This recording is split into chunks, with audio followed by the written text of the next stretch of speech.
Hello, everyone. Welcome back to Zer0es TV. I'm joined today by Ćosović, the founder of Breakout Point. If you're not familiar, Breakout Point is an online service that tracks both retail sentiment in meme stocks as well as activist short reports as they come out and as they age over time. Ivan, thank you so much for being here today. Thank you for having me, Max. All right. So I gave a little bit of a teaser into what you do at Breakout Point, but I'd love to get it straight from the horse's mouth. What do you think you do? What service do you provide? I mean, you summarized it well. So basically, we are data and analytics provider sitting here in Germany, in city of Düsseldorf. And our services revolve around big shorts and meme stocks. So from one side, we will be tracking what activist short sellers are doing, when they publish something, when companies respond and so on. And from other side, more recently, we started tracking what retail investors are doing and which meme stocks are emerging, which are fading, and so on. So I have to ask, were you tracking the short sellers first, and just as time went on, you realized you couldn't track one without tracking the other? It was precisely so. We started with short selling, and then these interactions between short sellers and retail investors became so relevant last year with many stocks that emerged where short sellers were also paying a lot of attention, that we said, let's track the meme stocks as well. And that evolved into the full-blown services where we provide, live overview of what's going on in this space. So when you're tracking, say, obviously with the short seller campaign, the report comes out, you can determine how the company responds from their own documents, and as well you can track the prices. But when you're tracking meme stocks, are you looking at sentiment on popular boards? Are you looking at options flows? What sort of data are you providing to your customers? Yeah, on our side, it's mainly about collecting the chatter and evaluating, estimating the underlying sentiment. And we collect chatter across, many different public sources where retail chatter happens. So that goes much beyond just your standard Wall Street Bets subreddit. All right. Well, that brings up a question. So who are most of your customers? Are these small hedge funds? Are they individual investors? Who's utilizing this? It's a mix, basically. So we do have on both ends of spectrum clients, also professionals, and let's call them semi-professionals, some smaller entities, but also the retail investors that typically either want to know what short sellers are doing or want to know what their peers are doing. Well, that is a small group of people. Usually it is the short sellers themselves and a long holder who has found themselves on the wrong end of a short seller report. But how did you end up tracking this sort of thing? Because it is a very small niche community. The short selling, it is, but then if you amend that with retail activity, then it becomes a huge multi-million community. But short sellers or active short sellers are on their own a niche, but they are very impactful niche. As you know, many stocks violently move following the reports, typically down, but some of them also move up after the company responds and so on. So it is a niche, but a very, very volatile niche, I would say, when it comes to activist short sellers. Well, I have to ask just a little bit personally, like you're not a professional short seller. So how did you find yourself seeing this as an opportunity? Was it just seeing that volatility both to the down and upside around these short seller reports, and you felt that there was something that needed to be tracked? Yes. So, I'm lover of data, lover of unusual data, lover of, peculiar movements and so on. And this did attract us to short selling part. And retail investors with meme stocks and meme stock movements are kind of, in that sense, a very natural extension or very good complement, better to say, to what's going on in short selling world. Meme stocks, they go up, they go down, they plunge, they rise again, they fade in retail interest, come back again in interest. So many violent moves there as well.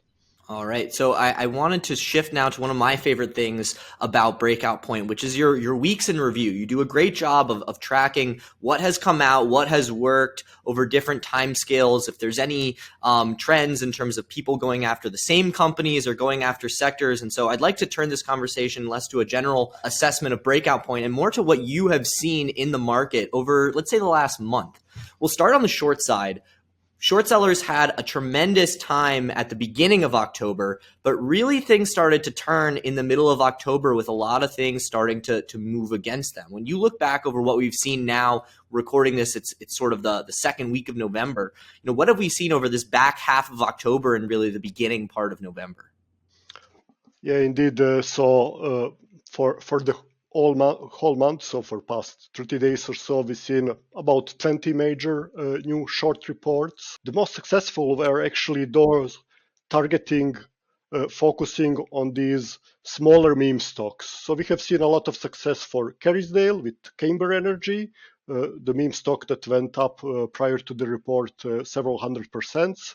Then a lot of success for Culper and Culper Research and their focus on DatChat stock. And finally, White Diamond focused Nextplay, so another stock that is in sub-billion segment that was in a lot of focus of retail investors. But, not everything worked. And also we have seen a very peculiar development recently with first focus on an Australian stock following the guidelines that were issued by a financial advisor there on how activist short sellers should go around with publishing their reports.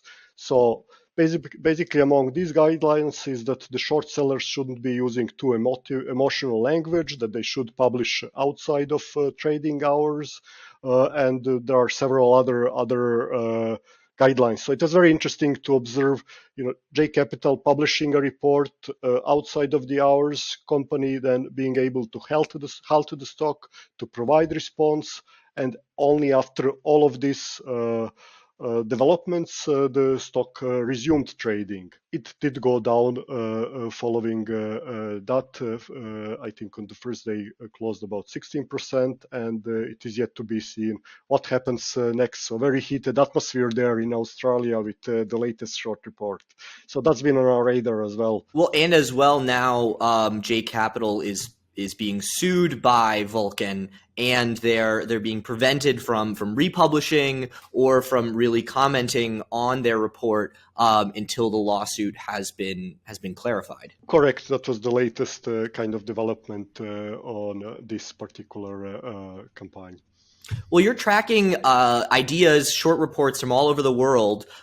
Is this something that you have seen in other jurisdictions? When you think about looking at short selling from a geographical perspective, are there any trends that you've noticed in your tracking of all of these short reports? I think this was a big development in Australia. So with these new guidelines, and other big development which came last year was Wirecard case, and how the kind of environment and how people here in Germany look at the short research changed following the Wirecard. So that was a big change. It was not a formal change in terms of new regulation, but more of the acceptance of what short sellers are doing. And we have seen different, much different level of acceptance of the follow-up or the reports that happened and were focusing on German companies after Wirecard case.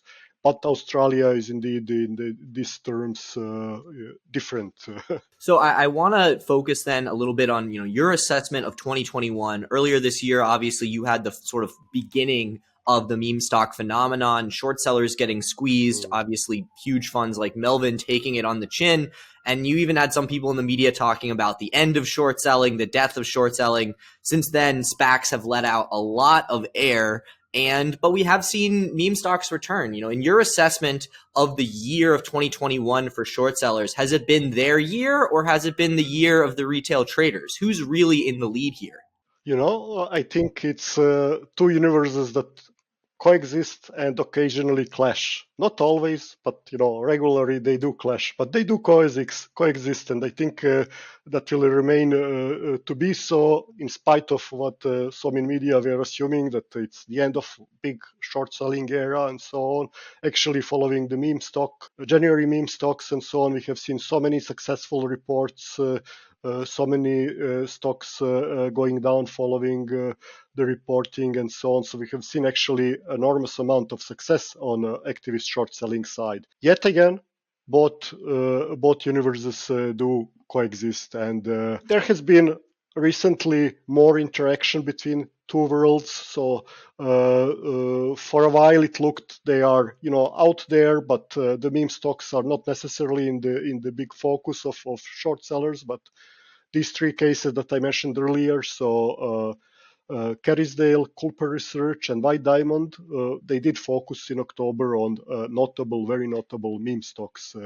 So that did kind of bring these two worlds again in collision course. So let's see how that plays out. On the meme part, there was a lot of focus recently on these specs again. So specs are again big in retail world. That kind of all started with this so-called Trump spec, so DWAC that got in a lot of retail focus, but focus on that quickly morphed into more general focus on different D-specs, and they had quite a bit of success there recently. What's very interesting is that this time around, in spite of spike in focus on specs, we are not seeing so much focus on king of specs, on Chamath, that's been on the Google Trends, not as present as before. What's also interesting, short sellers are basically saying, bring it on. So they are basically, happy with the new spec issuance. They're focusing with their reports on companies that came to markets via specs, and we have seen big rise in that during 2021. So I think 28 new reports were issued this year focusing on specs, and this is compared to only 6 in 2020. A lot of that is due to the specific spec structure, due to the success they are achieving in this area, and so on.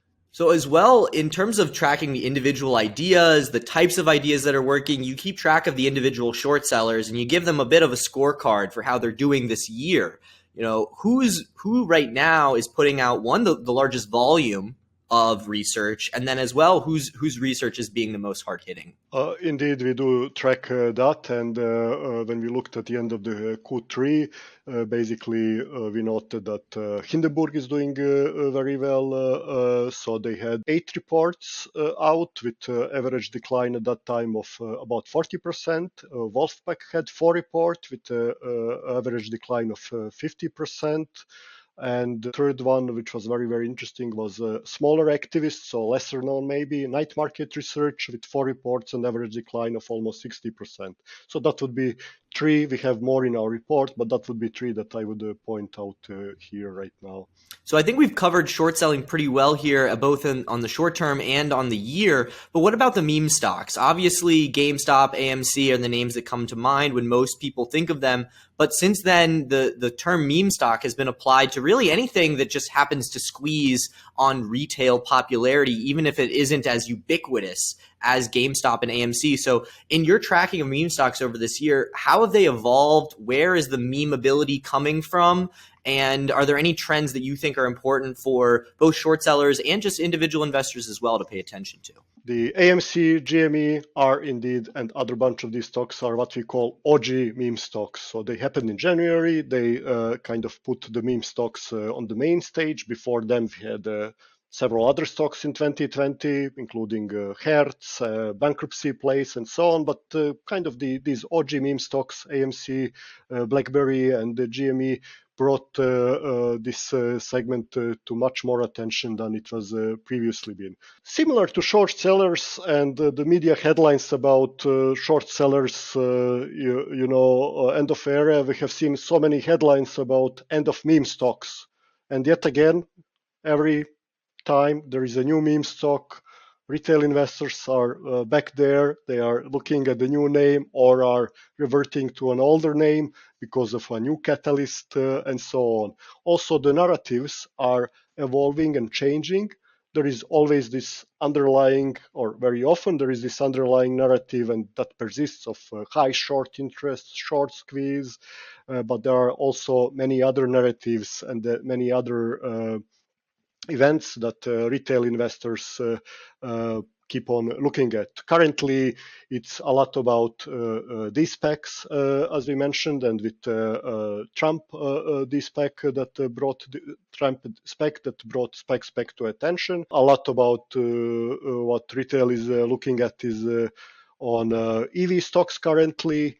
Metaverse is a topic, is a narrative currently among retail investors. So the narratives do shift, and we do see not just focus on peculiar individual names, but also the names among this particular narrative that is being focused at by retail investors now. Well, it's really interesting what you say about narrative, because I feel like with GME, there was a highly quantitative case being made by a lot of people out there about the short squeeze dynamics. And you could argue there was it was a highly sophisticated thesis in reality that was being perpetuated by some of the people sort of at the top end of understanding in that GME squeeze.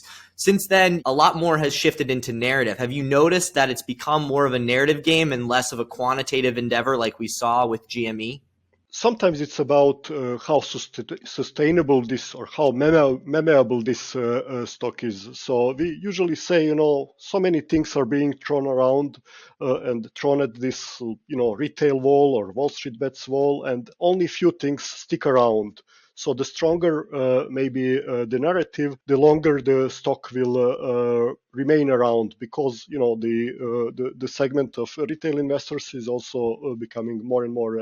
I would say they're learning more and more and are becoming more sophisticated. So maybe some narratives are not so easy to persist as they were in the past. So there is a bit of that, but nevertheless, there is always yet another new stock that pops up on our radar, is there for a couple of days, has incredible moves, and then disappears from the radar. Well, I want to talk about that, how they appear, how they disappear. Is there any quantitative studies that you have done on how quickly something loses its steam? What is the average cycle like for a meme stock? I mean, there are meme stocks that keep recurring also months after. So we recently had BBBY returning to the meme scene just a few weeks ago, and kind of sympathy plays to this OG meme stocks was a number of other meme stocks. So you have those that persist almost for a full year, but typically